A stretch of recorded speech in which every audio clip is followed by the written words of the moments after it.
తెలియని వాళ్ళు, ముఖం తెలియని వాళ్ళు వచ్చి ఇక్కడ టీబీ శానిటోరియం పెట్టి 100 మందికి చికిత్స చేయడం అనేది సనాతన ధర్మం. అది సనాతన ధర్మం అంటే. ఈ రోజుల్లో సనాతన ధర్మం అని చెప్పి చాలా మంది గ్యాస్ కొడుతున్నారు, ఉపన్యాసాలు కొడుతున్నారు. నిన్న పిఠాపురం నుంచి ఒక ఆయన మాట్లాడుతుంటే నాకు నవ్వు వచ్చింది. ఎగిరెగిరి మాట్లాడుతుంటాడు సనాతన ధర్మం.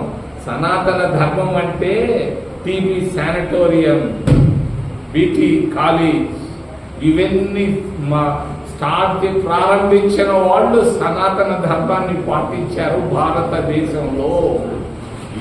దీన్ని పక్కన పారేసి మనం భారతీయ జనతా పార్టీ వాళ్ళు సనాతన ధర్మం అని మాట్లాడడం నవ్వు వస్తా ఉంది.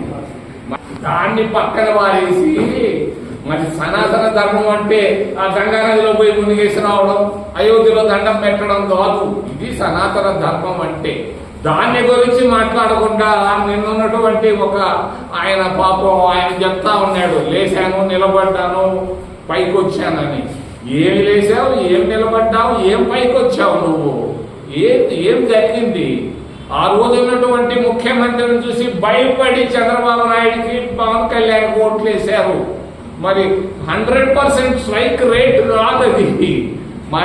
మరి జగన్ కు 11 సిబిఐ కేసులుంటే ఆంధ్ర రాష్ట్ర ప్రజలు 11 సీట్లు ఇవ్వడం ఇది ఆశ్చర్యం, అద్భుతం.